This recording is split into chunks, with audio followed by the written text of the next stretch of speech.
जी, बिस्मिल्लाहिर्रहमानिर्रहीम। मैं हूँ आपका होस्ट फरहान खान और आप देख रहे हैं प्रोग्राम रियल टॉक। व्यूअर्स, हम देख रहे हैं कि पाकिस्तान की पॉलिटिक्स के अंदर बहुत जल्दी से बहुत सी चेंजेस आ रही हैं। अगर हम मौजूदा सेटअप की बात करें तो मौजूदा सेटअप में भी बहरान नज़र आता है। बड़ी सियासी जमातें अब भी अपनी इस्लाह पर आमादा नहीं हो रही। नए सूबों का मामला, पीपल्स पार्टी मुस्लिम लीग के लिए बुरी खबर क्या है? दूसरी जानब हमने ये भी देखा कि कराची का एक रहने वाला रिहायशी रज़ा मीर, जिसको कत्ल कर दिया गया। फिर हमने ये भी देखा कि उसकी फैमिली की बहुत सी रिजर्वेशंस अभी भी जो है वो ऑन बोर्ड हैं, लेकिन जो इंतज़ामी मामलात हैं या अगर हम बात करें अपनी पुलिसिंग के हवाले से, तो उसकी जो फैमिली है वो भी उन रिज़ल्ट्स के ऊपर सेटिस्फाई नज़र नहीं आती।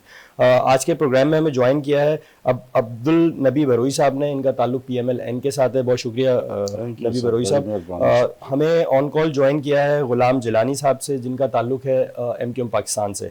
बरोई साहब, आपसे प्रोग्राम का स्टार्ट करते हैं। क्या मसला है पीपल्स पार्टी और PMLN के अंदर? हम देख रहे हैं इतनी कशीदगी दिखाई दे रही है। अगर हम बात करें नए सूबों के हवाले से, PMLN इस तमाम तर मामलात को किस तरह देख रही है? यार देखो, PMLN और मुस्लिम लीग नून में कोई इख्तिलाफ नहीं है। पीपल्स पार्टी और PMLN। हाँ, उसमें कोई इख्तिलाफ नहीं है। ये मियाँ साहब ने कह दिया कि ये मेरा बरखुरदार है, ये बात करे, भले सियासत में छोटे मोटे बातें करे, बाकी लड़ाई झगड़ा इसमें मना है। तो मियाँ साहब ने इसको खुद सिंगल दिया कि ये अपने सियासी साख को बचाने के लिए इतना तो हकदार है बात करने का। बाकी जो है ना, जो मीटिंग होता है इस्लामाबाद में या कोई बात होता है, तो ये सबसे पहले पीपल्स पार्टी बिलावल मियाँ साहब के पास बैठेगा। अपने हुकूमती मामलात में जो है ना, वो अपना मसाइल के बारे में शेयर करेगा। ये कोई इख्तिलाफ नहीं है। ये सिर्फ मीडिया तक महदूद है कि लोगों को दिखा रहे हैं कि भाई देखो, हम पीपल्स पार्टी और नून लीग का इख्तिलाफ है, कश्मीर के मामले में इख्तिलाफ है। बाबा, कश्मीर अगर हमने जीत लिया है तो गिलगित बल्तिस्तान ने भी आप जीता है। आप वहां पे ध्यान दे दो, वहां पे हुकूमत साजी करो, वहां नहीं पे तो बरोई अपना। साहब, सिंध की आवाम का क्या कसूर है? अगर आपने अपनी सियासी साख बचानी है, आप सियासत करना हर सियासतदान का हक है, लेकिन अगर आप सिंध के हालात देखें, स्पेशली अगर हम कराची की बात करें, कराची के जो हालात हैं, कराची का जो इंफ्रास्ट्रक्चर है, कराची के अंदर जो लॉ की अगर हम बात कर लें, सिक्योरिटी पर्पस देख लें, यहाँ पे जो कराची के रिहायशी हैं, जो पढ़ते भी हैं इसी शहर के अंदर यूनिवर्सिटियों के अंदर और मेहनत करके अगर अपना कारोबार स्टैंड करने की कोशिश करते हैं, तो उनको भी हम देखते हैं दिन दिहाड़े मार दिया जाता है। और फिर उनकी फैमिलीज़ जो हैं वो दर बदर घूम रही हैं इंसाफ के लिए, लेकिन कोई इंसाफ देने वाला नहीं है। आप बिल्कुल दुरुस्त फरमा रहे हो, 100% आपका बात सही है। ये 17 साल से पीपल्स पार्टी की हुकूमत है। अगर बिलावल साहब मियाँ मोहम्मद नवाज शरीफ और PMLN पे तनकीद करता है, अगर काश ये अपने टाउन चेयरमैन, अपने जो है ना SSP, DIG, IG और वजीर आला, वजीर, मिनिस्टर, उन पे जो है ना तनकीद करे, उन पे सवाल जवाब करे। देखो, मैं आपके प्रोग्राम के तवसत से मुमताज़ भुट्टो मरहूम का एक बात जो है ना कह रहा हूं कि मुमताज़ भुट्टो ने खुद मेरे से कहा था कि जब मैं वजीर आला था तो भुट्टो साहब ने कहा कि जुल्फ़िकार अली भुट्टो का बात कर रहा हूं, कि उसने कहा कि भाई ये वजीरों को डिल्ला नहीं छोड़ो, इनसे काम ले लो, जो काम नहीं कहता है उनका किचाई करो, किचाई में नहीं आता उसको फारिग करो काबीना से। बिल्कुल तो ठीक। तो उस जमाने में भुट्टो साहब जो है ना खुद इन पे नजर रखे हुए थे, भुट्टो साहब उनको देख रहे थे। तो मुमताज भुट्टो कह रहा था कि कायम मलिशा सबसे छोटा मिनिस्टर था, ये उस जमाने से जो है ना अपने काम में ढिलापनी करता था।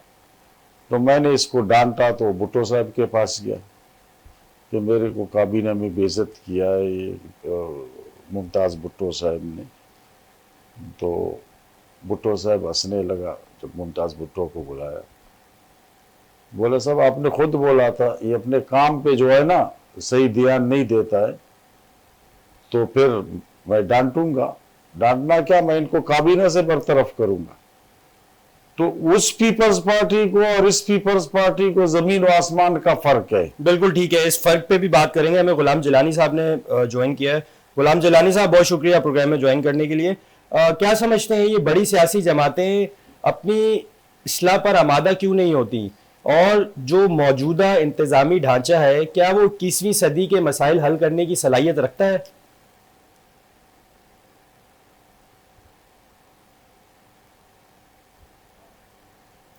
जिलानी साहब, आप सुन सकते हैं? आवाज आ रही है आपको? हेलो जी, आवाज आ रही है आपको मेरी? जी, आपकी आवाज आ रही है। गुलाम जिलानी साहब, ये बताएं, जो मौजूदा इंतजामी ढांचा है 21वीं सदी के मसाइल हल करने की सलाहियत रखता है? देखें, ये जो इंतजामी ढांचा है इसमें चेंजिंग इसी वजह से की जा रही है कि इससे जो है वो हालात को बेहतर किया जा सके, सूबों के अंदर गुड गवर्नेंस हो। अभी जो हालात है वो आपके सामने है कि किस तरीके से जो है वो पीपल्स पार्टी ने पूरे सूबा सिंध को जो है वो मसाइल का जो है ना अंबार बना के रखा हुआ है। कोई ऐसा डिपार्टमेंट आप मुझे बता दें कि जहां पर कोई चीज जो है बेहतर अंदाज में चल रही हो, कोई ऐसी जगह बता दें जहां पे खड़े होकर ये बोल सकें कि जी हमने अपने सिंध सूबे के लिए ये काम किया है, सिवाय करप्शन के और पीपल्स पार्टी के बाद दिखाने के लिए कोई चीज नहीं है। और यही हाल जो है वो पंजाब में भी है कि बहुत सारी चीजों को जो है वो वर्ल्ड बैंक के थ्रू, ये सारी चीजों के थ्रू करने के बाद आखिर में आके जो है वो अपनी तस्वीरें लगा के देखो दिया जाता है कि तमाम चीजें हम कर रहे हैं।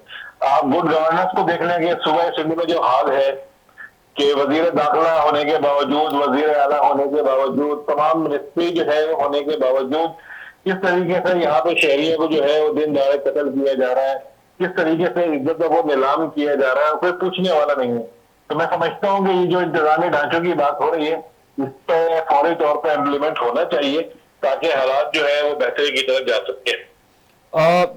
जिलानी साहब, बड़ी सियासी जमातें ये इख्तियारात नीचे तक मुंतकिली करते हुए घबराती क्यों है? उनकी घबराने की वजह यही है ना मेरे भाई कि उनके हाथ से जो है वो इख्तियारात छीनने जा रहे हैं। अब जो है वो सेंट्रलाइज होने की तरफ जो मामला जा रहे हैं कि आपके यूसी का जो चेयरमैन होगा वो इस पर काम करेगा, यूसी टाउन का जो चेयरमैन होगा उसके बाद इख्तियारात होंगे। अभी जो इख्तियारात किसी के पास भी नहीं है ना, हर आदमी जो है अपनी मर्जी से जो है जिस तरह मर्जी होता है मुंह उठा के चल पड़ता है और जाके करप्शन के अंदाज लगाना के लिए बैठक है। तो मैं समझता हूँ कि जब तक जो गवर्नेंस के तौर पर जो है वो हालात को काबू करने के लिए जमात अभी इनकी आवाजें आप भी सुन रहे हैं, तमाम लोग सुन रहे हैं, अगर इससे इम्प्लीमेंट होता है तो खसूसन ये सुबह सिंध के लिए तो बहुत अच्छा होगा कि यहाँ पे इंतजामी तौर पर जो है 2 से 3 यूनिट बने और इख्तियारात को जो है डिवाइड किया जाए। अभी एक आईजी साहब जो है वो पूरे सुबह सिंध को कंट्रोल करने के लिए मैं समझता हूँ कि वो पूरे नहीं है। एक एसएचओ जो है उसके बाद अगर 2 लाख की आबादी का इलाका होना चाहिए तो उसके बाद जो है 5 लाख आबादी का इलाका है, तो किस तरीके से जराइम को कंट्रोल करेंगे? तो ये होगा कि जब तक आप यहाँ की पुलिस को, यहाँ के मुकामी अफराद को जो है उस पुलिस में शामिल नहीं करेंगे, जब तक ये मामला सही नहीं होंगे, तो इन तमाम चीजों को ठीक करने के लिए मैं समझता हूँ कि इंतजामी यूनिट जो बनाने की बात हो रही है उसकी मैं समझता हूँ कि एमजीएम पाकिस्तान भरपूर हिमायत भी करती है और कोशिश हमारी ये है कि जल्द से जल्द इस पर इम्प्लीमेंट भी हो। जिलानी साहब, आपको क्या लगता है कि इस तमाम तर मामलात के बाद क्या पावर जो है वो डिसेंट्रलाइज हो जाएंगी, या ये भी एक ट्रक की बत्ती के पीछे आवाम को लगाया जा रहा है और कुछ लोग के बाद जो है मामला सेटल डाउन हो जाएंगे? देखें, अल्लाह ना करे कि ऐसी कोई सूरत हाल हो कि कुछ लोग 2 की पॉलिसी पर काम करते हुए इस तमाम चीजों को जो है दोबारा उसी तरफ लाके खड़ा कर दिया जाए। जब तक इख्तियारात को निचली सतह तक मुंतकिल नहीं किया जाएगा, जब तक मुकामी तौर पर पुलिस को जो है वो भर्ती नहीं किया जाएगा, मुकामी डिस्ट्रिक्ट की अफराधी कुव्वत जो है पुलिस में शामिल नहीं की जाएगी। आप जो है कराची सूबे में, कराची डिस्ट्रिक्ट में बैठे हुए हैं, मलीर में, कोरंगी में, और वहां पे ऐसे तो जो है वो घोटकी से और खैरपुर से और दादू से आके जो है वो यहाँ पे काम कर रहे हैं, तो उनको क्या पता कि भाई मतलब कोरंगी में कौन सा बंदा कहाँ रहता है, क्या उसके हालात है, क्या सारी चीजें हैं। तो इन तमाम चीजों को जब तक भी सेटलाइज नहीं किया जाएगा, निचली सतह तक मुंतकिल नहीं किया जाएगा, तो आप 3 की जगह 10 यूनिट बना दें, लेकिन फिर हालात वही रहेंगे जो अभी है। तो मैं समझता हूँ जब इतनी मेहनत हो रही है, इस पर इतना काम कर रहे हैं हमारे लोग, तो उनको चाहिए कि वो इस चीज को भी इम्प्लीमेंट करवाने की पूरी कोशिश करेंगे कि इख्तियारात निचली सतह पर मुंतकिल हो और साथ में जो है उनको इम्प्लीमेंट भी हो। बिल्कुल ठीक। जिलानी साहब, पीपल्स पार्टी बड़ी डिस्कम्फर्ट नज़र आती है जब अगर सिंध में सूबे बनाने की बात की जाए। तो आप क्या समझते हैं, क्योंकि अभी आवाज़ जो है वो ऊपर से आ रही है, मोहसिन नकवी साहब किसकी ज़बान बोलते हैं या किसका मैसेज जो है वो डिलीवर करते हैं, आपको भी पता है, हम सबको पता है। तो क्या समझते हैं कि क्या मोहसिन नकवी की बात का कुछ आउटपुट जो है वो पीपल्स पार्टी भी सिंसेरिटी के साथ लेगी? क्या आपको लगता है कि पीपल्स पार्टी भी कंफर्ट जोन में आएगी और यहाँ यूनिट्स बनाने की हिमायत करेगी? देखिए, पीपल्स पार्टी जो डिस्टर्ब है उसकी वजह वही है जो आपने बताया, जो सबने सुना कि मोहसिन नकवी साहब ने जो प्रेस कॉन्फ्रेंस की है उसमें बताया कि हम ये करने के लिए जा रहे हैं। और ये जब करने के लिए जा रहे हैं जो उन्होंने बताया है, तो उससे लाजमी तौर पर पीपल्स पार्टी बुरी तरीके से डिस्टर्ब होगी। इनकी हजारादारी, इनकी जागीरदाराना सियासत, इनकी वडेराना सियासत, इनकी करप्शन के अनबार, ये तमाम चीजें जो है वो खत्म होंगी। क्योंकि अब कराची से या हैदराबाद से अगर आप आगे निकल जाते हैं तो इसके बाद आपके पास बचता गया है पूरे सिंध को चलाने के लिए। तो उनको डर यही है कि जो सोने की चिड़िया है, जिसको हम शहर कराची कहते हैं, हैदराबाद है, ये जो जोन है जिसमें से पूरे सिंध को पाला जाता है, बल्कि पूरे पाकिस्तान का फंड जो है वो यहाँ से रेज होता है। तो इस सूरत हाल में लाजमी सी बात है, परेशानी तो इनकी बनती है कि बाद में इनके पास क्या रह जाएगा। जिनकी जमीनें हैं वो टैक्स देने को तैयार नहीं है, गरीब जमीनें पानी चोरी का इस्तेमाल करते हैं, गरीब हारियों को पानी देते नहीं है। आप एक एक मिनिस्टर की जमीन अगर चेक करें तो हजारों एकड़ में जमीन है, और उसके बाद जो है ये हाल है कि बाकी सारी सूरत हाल आपके सामने। बिल्कुल ठीक। जिलानी साहब, आपने पुलिसिंग की बात करी, कराची में लॉ एंड ऑर्डर की बात करी। हमने रिसेंटली देखा मीर रजा, एक जो कि कराची का रिहायशी था, लड़का था, यहीं से उसने तालीम हासिल की और फिर यहीं से उसने एक छोटे मोटे बिजनेस का भी आगाज़ किया। लेकिन उसके बाद हम देखते हैं कि कराची के जो शहरी हैं उनको इस तरह बेदर्दी से जो है वो कत्ल कर दिया जाता है। उसके बाद जो हमारी सिंध पुलिस है, उससे भी विक्टिम की जो फैमिली है, क्योंकि पूरी दुनिया में हम देखते हैं कि इन्वेस्टिगेशन से जो विक्टिम की फैमिली होती है कम से कम वो तो सेटिस्फाई नजर आती है, लेकिन पाकिस्तान के अंदर बदकिस्मती से कराची पुलिस क्या समझते हैं, क्या किसी सियासी इंतजामी दबाव की वजह से सही दुरुस्त फैसले नहीं कर पाती, इन्वेस्टिगेशन नहीं कर पाती? देखिए, मैंने आपसे कहा कि मुझे ये एतराज नहीं है कि एसएचओ कौन है, मुझे एतराज ये है कि वो एसएचओ आया कहाँ से है ना। इस सूरत हाल को बेहतर करने के लिए आपको जो है वो मुकामी पुलिस को जो है वो लॉन्च करना पड़ेगा। इसके अलावा कोई दूसरा रास्ता नहीं है। मैंने पहले कहा कि मतलब अगर सिंध से आ रहा है तो हमारा भाई है, सिंधी हमारे भाई है, लेकिन उनको भाई घोटकी में लगाएं जो घोटकी का है, जो कश्मीर का है उसको कश्मीर में लगाएं, जो जैकबाबाद का है उसको जैकबाबाद में अपॉइंट करें। अब वहां अपॉइंट करने के बाद आप मुझे बताएंगे पूरी कराची की जितनी ट्रैफिक पुलिस है, इस वक्त रोडों पे अगर आप सर्वे करेंगे तो आपको 70% जो है वो अंदरूनी सिंध से आए हुए हमारे भाई जो है वो यहाँ पे ड्यूटी करते हुए नजर आएंगे, जिनको उर्दू बोलने नहीं आती। तो क्या इस सिस्टम को कंट्रोल करेंगे, क्या सारी चीजें करेंगे, सिवाय वो लोगों की जेबों से पैसे निकालने के अलावा रोड पे खड़े होकर कुछ कर रहे हैं?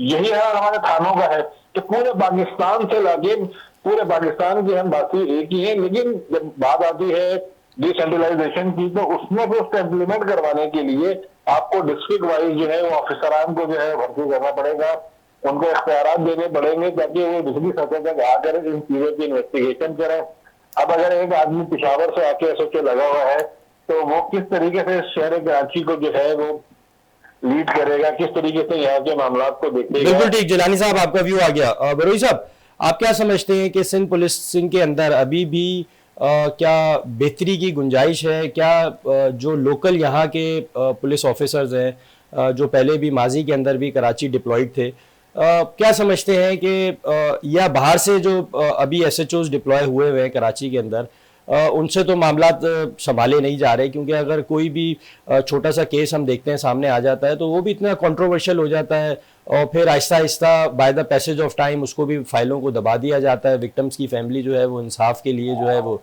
दर बदर घूमती रहती है। तो क्या समझते हैं बरोई साहब कि सिंध पुलिस के अंदर जो है बेहतरी की गुंजाइश अभी भी है बाकी? बिस्मिल्लाहिर्रहमानिर्रहीम।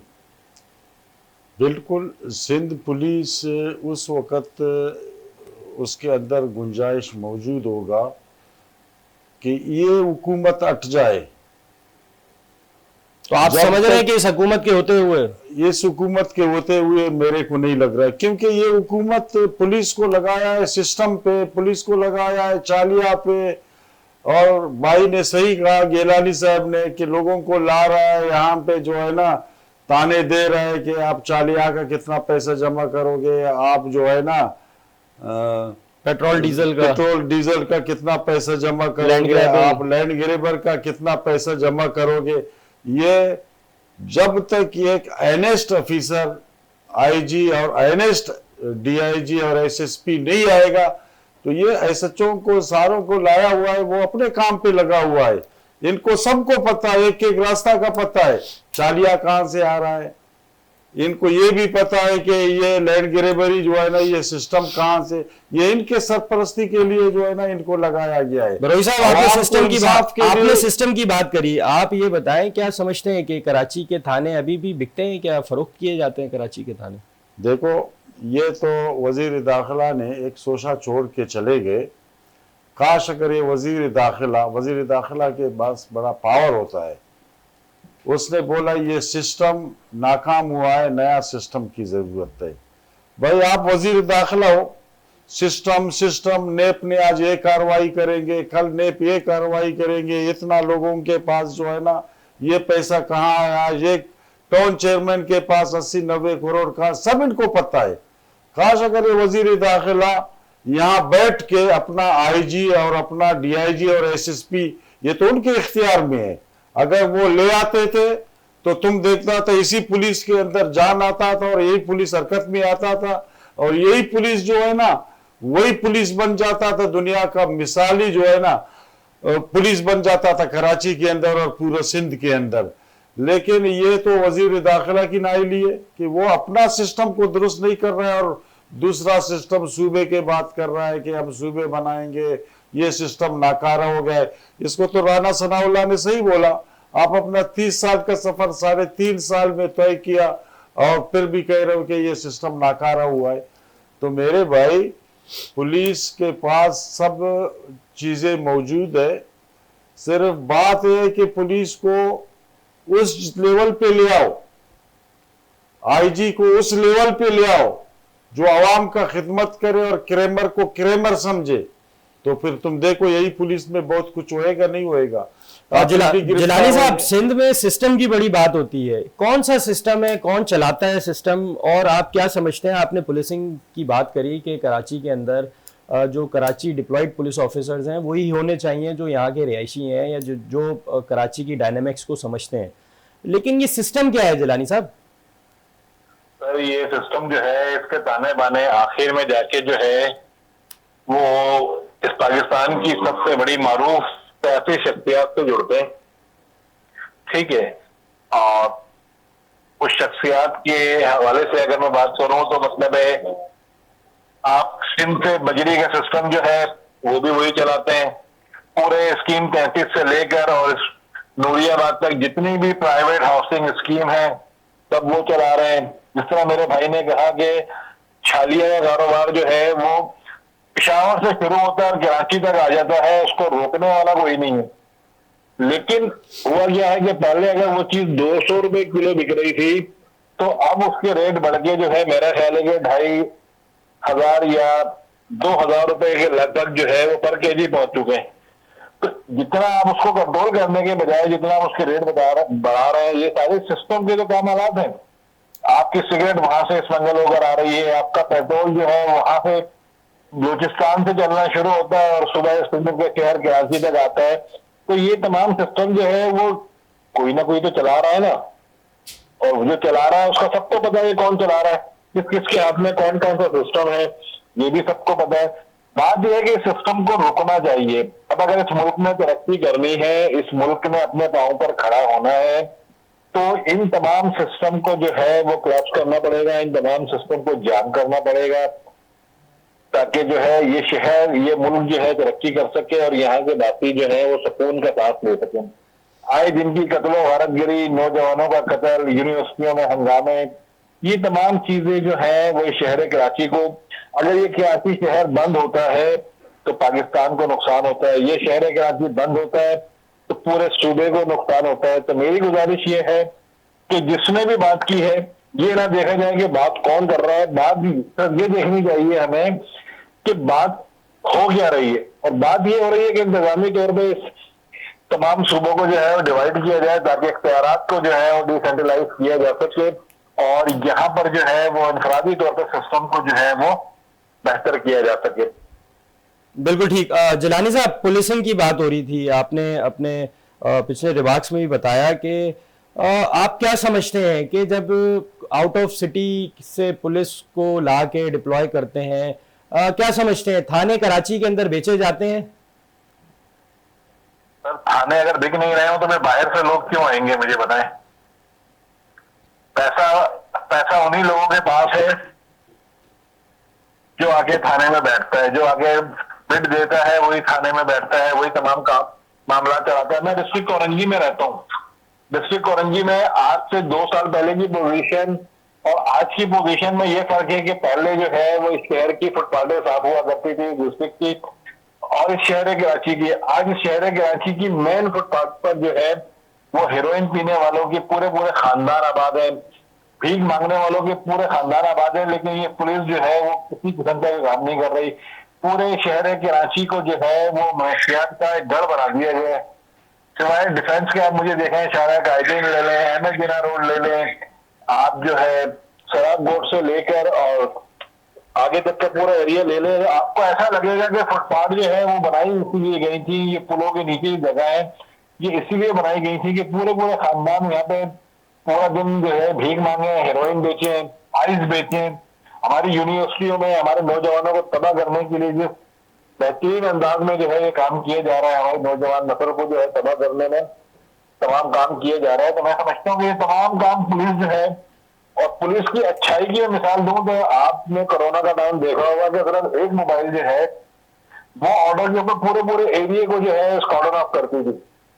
लेकिन आज जो है अगर कोई बात कर दी जाए तो बोलते हैं कि हमारे पास जो है वो अपराधी कुव्वत की कमी है, ये कमी है, वो कमी है। हेरोइन और आइस जो है उसके शहर को तबाह करने में अपना किरदार अदा कर रही है, और उसमें बड़े अफसोस के साथ कि हमारी पुलिस का कहीं ना कहीं किरदार जो है वो शामिल भी है।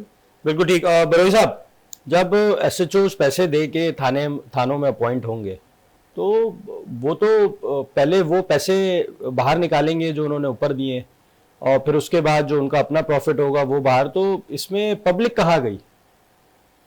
तो मैं भी यही बात कर रहा हूँ, आप भी यही बात कर रहे हैं कि SHO जब पैसा दे के थाने में आता है तो वो 3-4 गुना पैसा ज्यादा लेके, तो फिर वो जो भी पैसा देगा उसका काम जल्दी होएगा, जो इंसाफ के लिए आएगा वो दरपदर है। तो क्राइम में कमी कैसे आएगी? क्राइम में कमी कैसे आएगी बरोई साहब? तो भाई क्राइम पे जो है ना ये काबू नहीं कर सकेंगे ये, जब तक जो है ना, मैंने आपको पहले बोला, जब तक ऑनेस्ट ऑफिसर नहीं आएंगे, ये ताने का बिकना शुरू होएंगे, ये SHO जो है ना ऑनेस्ट नहीं लगाएंगे, आवाम को रिलीफ नहीं मिलेगा, किसी सूरत में नहीं मिलेगा। आप जाओ थाने के अंदर, SHO से बात करो कि ये हमारा काम है, ये काम करो, और वो आपसे डॉक्यूमेंट्स लेगा, वो डॉक्यूमेंट्स DC ऑफिस भेजेगा या जो भी एक मुताल्लिका इदारा है उनको भेजेगा, वहां से वेरीफाई करेगा, फिर उसको कहेंगे कि भाई अब क्या होगा, बोले आपका मामला सही है, आप जाके वो जो है ना काम करो। मैं एक मंगूपीर का वाकया आपको बता रहा हूँ, हमारे मंगूपीर में ऐसा ही हुआ था एक जगह पे। तो वो जब काम किया तो 3 दिन काम होता है, फिर बोलते हैं नहीं SSP साहब ने काम को रोका हुआ है। अब SSP से जब SSP से मिलते हैं तो SSP कह रहा है कि भाई आप सिस्टम वाले से बात करो, फिलाना शख्स से बात करो। अरे बाबा SSP आप वो SHO आपका नाम ले रहे हैं, आप बोलते हैं फिलाना शख्स से। तो भाई हम कहाँ खड़े हैं, हम कौन से दुनिया में खड़े हैं, और फिर इनसे इंसाफ मांग रहे हैं। आपको भी मालूम है, पूरा दुनिया को मालूम है। हर बंदे जो है ना अपना, देखो एक एसएसपी को कितना पैसा आता है, तनख्वाह उसका कितनी होगी? जब उसका जेब नहीं भरता है तो फिर जो है ना एसएचओ और सब इंस्पेक्टर और ये जो है ना बरोई साहब, आपने पुलिसिंग की बात करी, मैं आपको चाइना की मिसाल देता हूं कि चाइना में कई सूबे ऐसे हैं जहां पे ऑन ग्राउंड पुलिस नज़र नहीं आती है। कैमरस की मदद से जो है पूरे सूबे की जो है वो लॉ एंड ऑर्डर को जो है वो मॉनिटर भी किया जाता है, और एक एक शख्स कैमरे की आंख के सामने जो है वो बिल्कुल क्लैरिटी के साथ नज़र भी आता है और क्या एक्टिविटीज़ कर रहा है वो भी।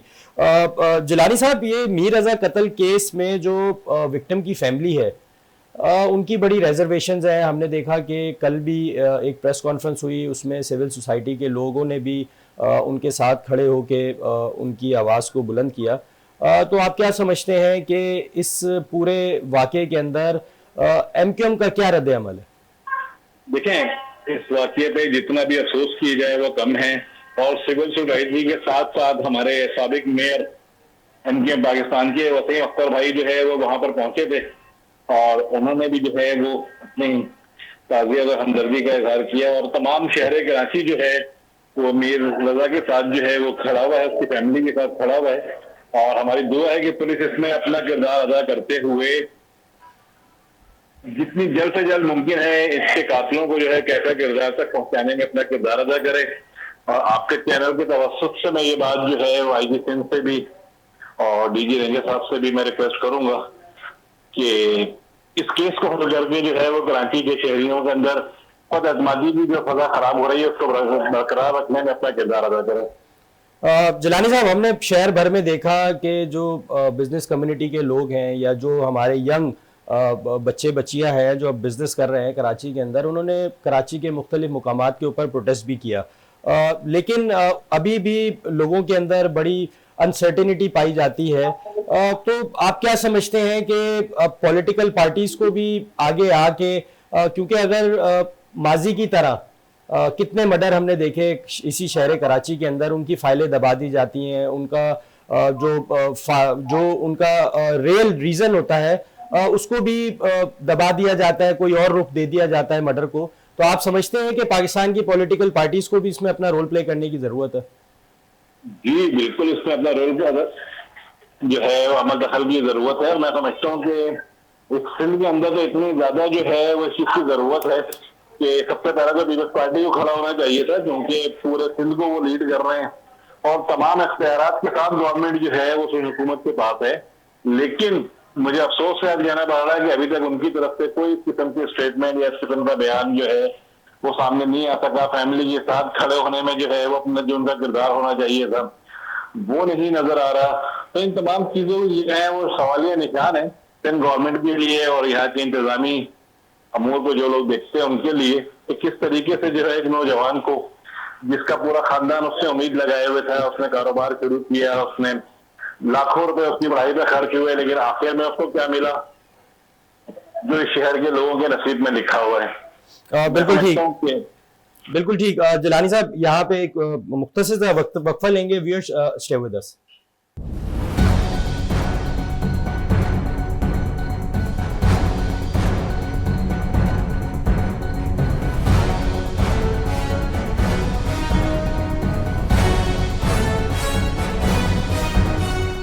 Welcome back viewers. हम बात कर रहे थे मीर रजा कत्ल केस के हवाले से।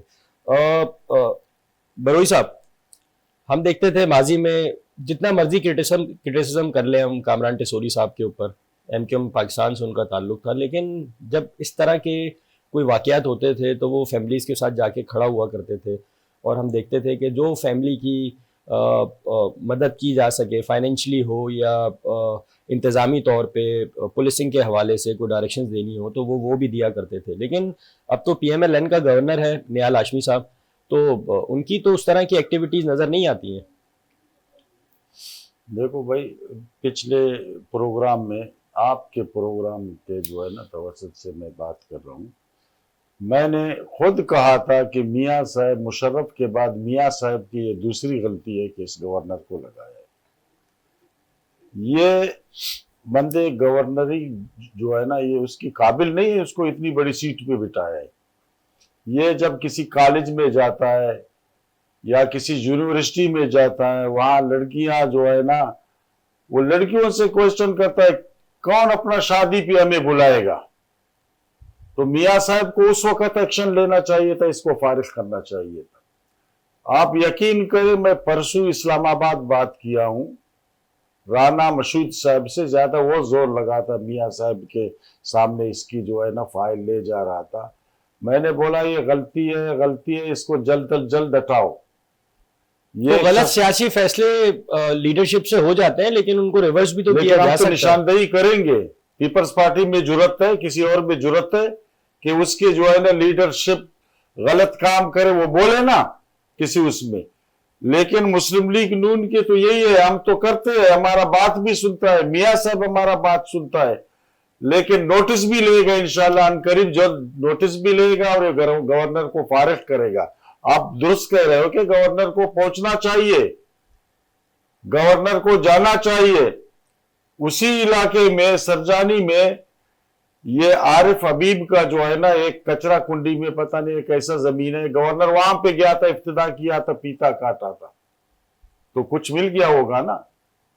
और यहां इतनी बड़े मसले पे गवर्नर क्यों नहीं जा रहा है? बिल्कुल ठीक। तो ये हमारे क़ियादत की दूसरी बड़ी गलती है, मुशर्रफ के बाद इसको गवर्नर लगाया है। इसको आप जो है ना, आपके प्रोग्राम में मैं ये कह रहा हूं कि इसको जल्द से जल्द मियां साहब इसको हटाए, वरना ये हमारे पार्टी के साथ को और नुकसान देगा। जिलानी साहब, माजी में हम जितना मर्जी क्रिटिसिज्म करें कामरान टिसोरी साहब के ऊपर, लेकिन जब इस तरह के इवेंट्स होते थे या इस तरह की कोई वाकयात पेश आते थे, तो वहां पे हम देखते थे कि एमक्यूएम पाकिस्तान की लीडरशिप भी खड़ी होती थी। अभी आपने पिछले रिमार्क्स में कहा कि पीपल्स पार्टी की लीडरशिप को भी जाना चाहिए था कंडोलेंस के लिए, लेकिन अनफॉर्चुनेटली हमने देखा कि निहाल हाशमी जो सिंध के गवर्नर है, इतना बड़ा इंसिडेंट पेश आया, तमाम सिविल सोसाइटी वहाँ मौजूद है, जो उनकी फैमिली रिलेटेड लोग हैं वो वहाँ गए कंडोलेंस के लिए, लेकिन निहाल हाशमी साहब वहाँ पे नजर नहीं आए। जिलानी साहब से लगता है कि हमारा राब्ता मुनक़ता हुआ है। बरोई साहब, तो आप क्या समझते हैं कि अब मीर रजा कत्ल केस की फाइल भी माजी की तरह बंद कर दी जाएगी, किसी ना किसी और रुख मोड़ के उसका, कि भाई ये तो क्योंकि इनिशियली हमने देखा कि जो उसकी पोस्टमार्टम की रिपोर्ट आई वो भी गलत साबित हुई।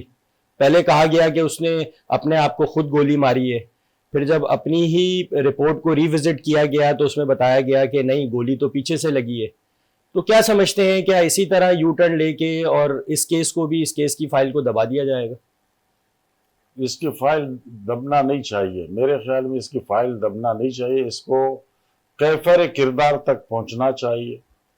और हम नाउमीद भी नहीं है, क्योंकि एक रियासत में रहते हैं, रियासत के अंदर देर है अंधेर नहीं है, देर होगा इतना अंधेर नहीं है। अभी देखो पाकिस्तान का एक औरत का मसला था, एक दफा जो है ना उसको अगवा किया गया, फिर पूरा खुजदार में अवाम ने जो है ना एहतजाज किया, फिर उसको 2-3 दिन के अंदर अंदर वापस लाया।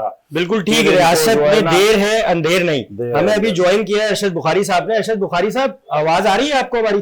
जी जी जी, आ रही है। अरशद बुखारी साहब, ये कौन सा सिस्टम है, आपका ताल्लुक भी पीपल्स पार्टी से है, किस सिस्टम के खिलाफ जो है वो आप लड़ने जा रहे हैं, क्या क्या क्या मामला चल रहा है?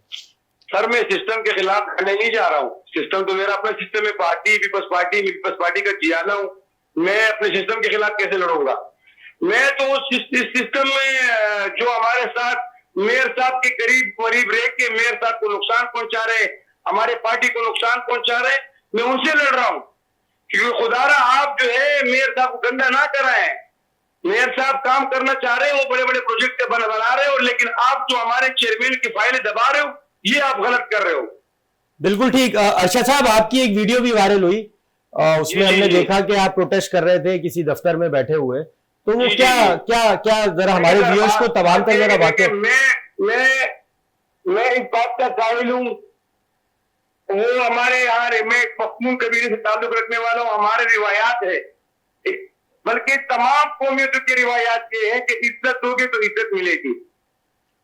लेकिन जहाँ आपकी इज्जत पे कोई बात आएगी, आपकी आबरू पे कोई बात आएगी, वहां पे जो है ना आप किसी का फेस नहीं देखेंगे। सही है। मसला ये हुआ है कि मेरा एरिया है पहाड़ी एरिया, 4 वार्डों पर मुश्तमिल है वो एरिया, वो सारे पहाड़ी एरिया, वहां पर स्टेट की जरूरत है।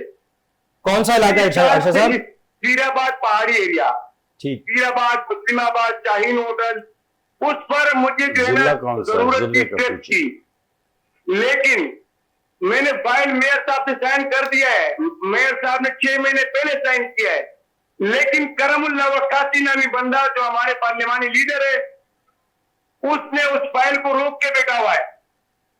अब मुझे नहीं पता कि इसके पीछे उसकी क्या दास्तान है, लेकिन मेरा किला है और मेरा आज जो है ना, आज मेरे दिल के अंदर इतना दर्द महसूस मुझे हो रहा है कि मैं चाहता हूं कि मुझे चेयरमैन बिलावल भुट्टो जरदारी साहब बुलाएं और मैं उन्हें बता सकूं कि ये हमारे साथ क्या हो रहा है। मुझे और चेयरमैनों का नहीं पता, हर चेयरमैन जो है उसका अपना दिल भरा हुआ है, लेकिन मेरा जो जाती मशवरा है, मैं चाहूंगा कि मेरा कायद, मेरा सर का ताज जो है ना बिलावल साहब मुझे बुलाए और मुझे सुने। अगर मेरी जरा सी भी एक बात गलत हो या मेरा कोई एविडेंस में कोई कमी हो, तो जो चोर की सजा होगी वो मेरी सजा होगी। बिल्कुल ठीक। आपने अरशद साहब आपने एविडेंस की बात करी। ये कौन सा सिस्टम है, ये कौन सा सिस्टम है जब हम देखते हैं? मेरे पास एविडेंस कुछ सूरत में है, मैं बता रहा हूं आपको। एविडेंस से मुराद मेरा ये है कि इससे पहले, इस प्रोटेस्ट से पहले मैंने अपने डिप्टी पार्लिमानी लीडर से राब्ता किया है, मैंने उसको कॉल किए, उसको फरियाद किए कि पार्लिमानी लीडर साहब, डिप्टी साहब, मैं परेशान हूं, इलाके का प्रेशर है, लिहाजा आप मेरे मसाइल हल करें, मैं परेशान हूं। लेकिन बार बार कहते हुए भी उन्होंने मेरी आवाज को जो है दबाने की कोशिश की है और टाल मटोल करने लगे मेरे साथ और मेरा वक्त जाया करने लगे। अरशद साहब पहले तो जरा अपने डिस्ट्रिक्ट के हवाले से बताइए, कौन से डिस्ट्रिक्ट से आपका ताल्लुक है, और दूसरा डिस्ट्रिक्ट वेस्ट और मोमिनाबाद टाउन, UC 8 पीराबाद। बिल्कुल ठीक। लेकिन अरशद साहब मैं यहाँ पे क्वेश्चन ऐड करूंगा, आप ये बताइए, जब हम देखते हैं कि कुछ टाउन चेयरमैन हो या कुछ सियासी लोग अगर काम करने की कोशिश करते हैं, क्योंकि हम पीपल्स पार्टी के जब दावे सुनते हैं तो उनका ये लीडरशिप का ये दावा सामने आता है कि हमने पावर जो है निचली सतह तक मुंतकिल कर दी है, लेकिन क्या वजह बनती है कि आप जैसे लोग अगर काम करना चाहें? बिल्कुल, ये पीपल्स पार्टी का मंशूर भी है और पीपल्स पार्टी के रूल्स रेगुलेशन का हिस्सा भी है, लेकिन यहाँ पर इख्तियारात की बात नहीं हो रही है। यहाँ पर मैं अपने मसले को क्लियर करने की बात कर रहा हूं, जो कि पीपल्स पार्टी ने नहीं रोकी है। पीपल्स पार्टी में देखिए, हर जगह हाथ की 5 उंगलियां बराबर नहीं है, इसमें फर्क है। हमारे यहाँ भी गलत सही होंगे, लेकिन मैं चेयरमैन साहब को बताना चाह रहा हूं कि चेयरमैन साहब, बिलावल भुट्टो जरदारी साहब के आगे इंशाल्लाह जब मैं पेश हूंगा तो मैं ये इंटरव्यू और ये सब चीजें करने का मकसद जो मेरा है वो सिर्फ ये है कि देखो कल मैं किस मुंह से आवाम के बीच में जाऊंगा। जिस आवाम ने मुझ पर भरोसा किया है, मुझे वोट दिया है, मुझे मुंतखब कराया है, आज मैं उनकी आवाज नहीं बन पा रहा हूं, तो आगे तो 10 महीने रह गए, 8 महीने रह गए, आखिर उसके बाद मैं क्या करता? बिल्कुल ठीक। अगर मैं नहीं करता तो कल मैं अपने हल्के में जा नहीं पाता। और मैंने इस मसले के ऊपर अपने डिस्ट्रिक्ट को भी इन्फॉर्म किया है, अपने PS को भी इन्फॉर्म किया है, तमाम तर मैंने अपने तंजीमी सिस्टम को पूरा किया है। और इंशाल्लाह मैं आपके चैनल की तवज्जो से बिलावल साहब से कहता हूं कि आप मुझे बुलाएं। मुझे पता है कि मेरी वजह से पीपल्स पार्टी के कुछ लोगों के दिलों में बहुत कीना पैदा हो दिया है, क्योंकि मैंने सच बोला है और ये सच बोलने की हिम्मत हर किसी में नहीं होती। मैं अल्हम्दुलिल्लाह हिदायशी गैरत की हूं और ये गैरत में जारी रखूंगा कि जहां जुल्म होगा आवाम के हुकूक के साथ, वहां मैं अपना आवाज, अपना जो हक है वो मांगने की जरूरत करता रहूंगा। और इंशाल्लाह पीर के दिन मुझसे वादा किया गया है कि आप 1 बजे आएंगे तो आपका मसला इंशाल्लाह, मल्ला साहब ने मुझे बुलाया है, अगर 1 तारीख को पीर के दिन 1 बजे मैं उधर पहुंचूंगा अपने आवाम के साथ। अगर मेरे मसले को संजीदगी से सुना गया और हल किया गया तो ठीक, भाई से पूछो कहाँ पहुंचोगे। जो बात मैंने बोली है कि आज मैंने कमीज उतारी है और कल अपनी शलवार उतारूंगा, मैं आज भी उस बात पर कायम और दायम हूं, क्योंकि मेरे पास इसके सिवा कोई रास्ता नहीं है, कोई चारा नहीं है। होपफुली अरशद साहब, आपके जो मसाइल हैं, और जैसा कि आपने कहा कि आपकी लीडरशिप का ये वादा भी है और आप लोगों का ये कहना भी होता है कि जो भी अवामी मसाइल हैं वो हल होंगे। बरोई साहब, एडमिनिस्ट्रेटिव हम बात कर रहे थे कराची के हवाले से, सिंध सूबे के हवाले से, कि बड़े मसाइल हैं इंतज़ामी भी, और अगर हम बात करें कि इतना बड़ा कन्फ्लिक्ट सामने आ रहा है, ये देख रहे हैं कि जो अवामी बात करे पीपल्स पार्टी के अंदर से, तो उसको भी बड़ा मुखालफत का सामना करना पड़ता है। तो क्या समझते हैं किस तरह मसाइल हल होंगे? देखो, ये भाई का अपना मामला है, इसका अपना पार्टी है, इसकी वेस्ट की सदर है आबिद सक्की, फिर जनरल सेक्रेटरी जमील डायरी, उसको निकाला गया, एक लड़का था भुट्टो, उसको कत्ल किया गया, फिर उनके कातिल अरेस्ट हो गए, फिर उन लोगों ने बोला हमें जो है ना, टाउन चेयरमैन ने बोला, फिर दूसरे दिन इसका बयान जो है ना बदल हो गया। लेकिन मेरा कहने का मकसद ये है कि ये अपने अंदर जो है ना जुर्रत पैदा करे। इनकी तमाम काम इस वक्त जो है ना, काम तो ये बिल्कुल नहीं हो रहे, मेरे को मालूम नहीं है इस भाई का काम हो रहा है या नहीं हो रहा है, लेकिन करप्शन ज्यादा हो रहा है, करप्शन बंदरबान जो है ना बहुत ज्यादा हो रहा है। आप अंदाजा लगाए, एक टाउन चेयरमैन के खिलाफ मैंने नेब चेयरमैन को 90 करोड़ का जो है ना दरख्वास्त दिया कि 90 करोड़ करप्शन है, अगर ये करप्शन मैंने साबित नहीं कर सका तो मेरे को कैद आजम के मजार पे फांसी दिया जाए, वरना उसको जो है ना मंगू पीर के चौक पे जो है ना लटकाया जाए।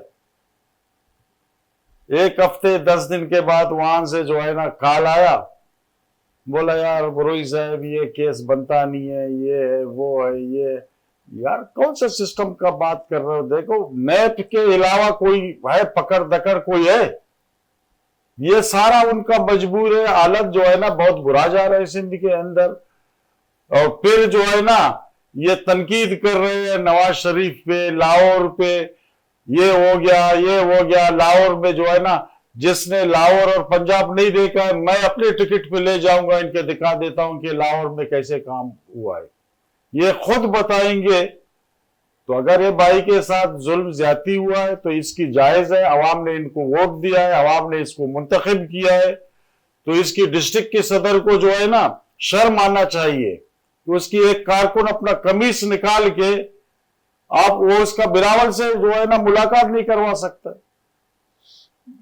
तो फिर उसका डिस्ट्रिक्ट की सदरी का क्या फायदा हो गया? उसको जाना चाहिए फौरन जो है ना उसी वक्त, अगर इसका मसला जायज है। फिर ये भाई तारीफ कर रहा था मुर्तजा वहाब की, नहीं बन मुर्तजा वहाब की, FIR लोग काटते हैं।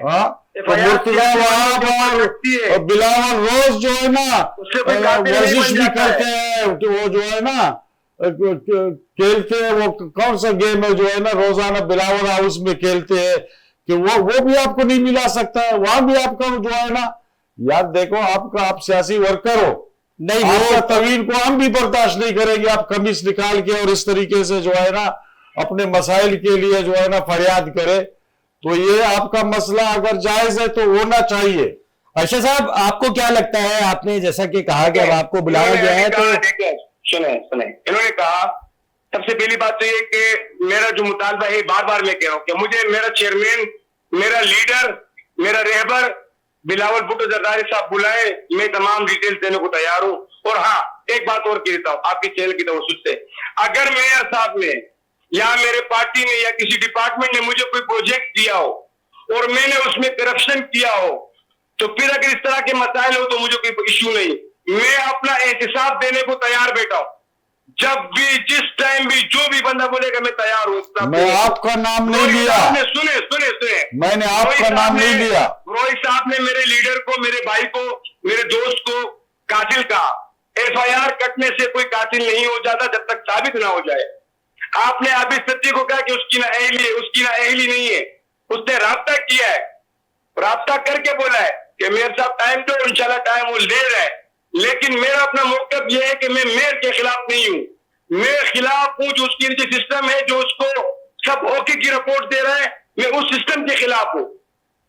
बिल्कुल ठीक। अरशद साहब ने कहा कि जो मेयर के नीचे जो सिस्टम है, जो उनको ओके की रिपोर्ट देते हैं, ये उनके खिलाफ है, मेयर के खिलाफ नहीं है। बरोई साहब, क्या समझते हैं कि पीपल्स पार्टी जब ऊपर से थोड़ा बहुत और प्रेशर आया तो नए सूबे के मामलात के ऊपर मामला तय हो जाएंगे पीपल्स पार्टी से? देखो, नए सूबे का फैसला आवाम करेगा। अगर आवाम एग्री है तो नए सूबा बनना चाहिए। हमारी जब कराची के शहरियों से बात होती है तो उनका तो ये भाई कहना है। कराची देखो, आवाम खाली जो है यहां से शुरू होता है गोटकी तक, किश्मोर तक। अगर नया सूबा बनना चाहिए तो बनना चाहिए, एक नहीं दो बनना चाहिए, दो नहीं तीन बनना चाहिए। लेकिन ये फैसला होएगा असेंबली के अंदर। जो असेंबली के नुमाइंदे हैं वहां पे इसका बिल जमा होएगा, फिर असेंबली से पास होएगा। अगर असेंबली से पास हो गया तो ऐसा समझो वो मंजूर हो गया, अवाम ने एक्सेप्ट किया, क्योंकि अवामी नुमाइंदे असेंबली में बैठते हैं।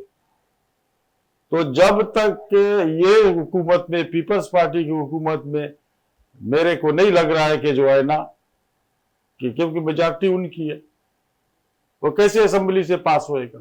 नहीं बनेगा इस हुकूमत में, इस दौर में। ठीक। अरशद साहब, आपको क्या लगता है, क्योंकि मोहसिन नकवी साहब की भी अभी एक प्रेस कॉन्फ्रेंस आई, तो आप समझते हैं कराची के इतने मसाइल हैं, इतना बड़ा शहर है, आबादी के लिहाज से भी देखा जाए तो रोजाना की बुनियाद पे कराची की आबादी जो है वो दिन ब दिन बढ़ती जा रही है, तो आप समझते हैं कि कराची में एडमिनिस्ट्रेटिव यूनिट और होने चाहिए?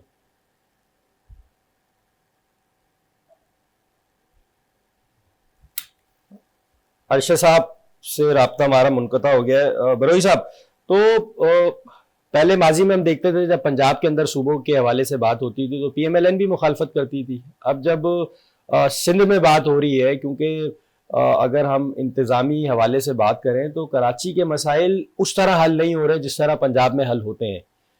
तो कराची के शहरियों का मुतालबा है, हमारी जब लोगों से बात होती है दीगर सियासी जमातों से, अगर आप बात कर लें क्या नाम MQM पाकिस्तान की, जमात इस्लामी की, तो उनका कहना है कि इंतज़ामी यूनिट बनने चाहिए। तो क्या वजह है, पीपल्स पार्टी इस पे क्यों नाराजगी का इजहार करती है? देखो, मैं एक उसूली बात कह रहा हूं, कानून की बात कर रहा हूं, आइन की बात कर रहा हूं। जब तक आइन के तय, जब तक जो है ना असेंबली से पास नहीं होगा, सूबा नहीं बन सकता है। ठीक है, अगर हजार दफा मोहसिन नकवी कहे सूबा बनना चाहिए, इलेक्शन करो, दोबारा इलेक्शन जब होएंगे, MQM मेजॉरिटी में होगा या दूसरे जो है ना मेजॉरिटी में होगा, फंक्शन लीग मेजॉरिटी में होगा, मुस्लिम लीग मेजॉरिटी में होगा, मुत्तफिका तौर पे पास होएगा, तो फिर देर नहीं करे, उसी वक्त बनना चाहिए। सही। तो आपका ये कहना है कि असेंबली से बिल पास हो, मेजॉरिटी आए, तो कानूनी तौर पे अगर उसकी गुंजाइश है तो सूबा बिल्कुल बनना चाहिए। बरोई साहब, प्रोग्राम में भी कम वक्त रह गया है, तो आप ये बताइए आप हमें कि जिस तेजी से हम देखते हैं कि पंजाब के अंदर डेवलपमेंट के काम हो रहे हैं, अभी मानसून का सीजन है और कराची की सड़कों का जो हाल है, अगर कराची में भी जिस तरह की बारिशें पंजाब में हुई, लाहौर में हुई, अगर उस तरह की एक बारिश कराची में होगी तो कराची के शहरी कहाँ जाएंगे? ये जो सड़कें बने हुए हैं ना, ये भी बह के चला जाएंगे, बहुत नुकसान होगा। लेकिन अल्लाह हमारे ऊपर इंसाफ करे, उस तरीके का बारिश नहीं लाए। अगर उस तरीके का बारिश आया ना तो यकीन करो कराची अंधेरे में डूबेंगे और बहुत नुकसान होएगा। तो आपका ये कहना है जो सड़कें बनी है वो भी डूब जाएंगी? वो भी डूब जाएंगे। बिल्कुल ठीक। प्रोग्राम का वक्त यहाँ खत्म हो गया। व्यूअर्स, हमने देखा कि बहुत अनसर्टेनिटी है अगर कराची के हवाले से, जब हम कराची के शहरियों की बात करते हैं। फिर दूसरी जानिब पीपल्स पार्टी के अंदर जो पीपल्स पार्टी के जियाले हैं वो भी जो सिस्टम है उससे नाखुश नज़र आते हैं, नाराज़ नज़र आते हैं। लेकिन होपफुली कराची के शहरियों का ये कहना है कि अब आइंदा आने वाले दिनों के अंदर जो भी लीडरशिप आए, जिस तरह पंजाब के अंदर डेवलपमेंट के काम तेज़ी से हो रहे हैं, उसी तरह कराची की आवाम भी ये चाहती है कि कराची को भी उसका हक मिले और उसके मसाइल जो हैं वो जल्द से जल्द हल किए जाएँ। आज के प्रोग्राम के लिए इतना ही। Thank you. अल्लाह हाफ़िज़।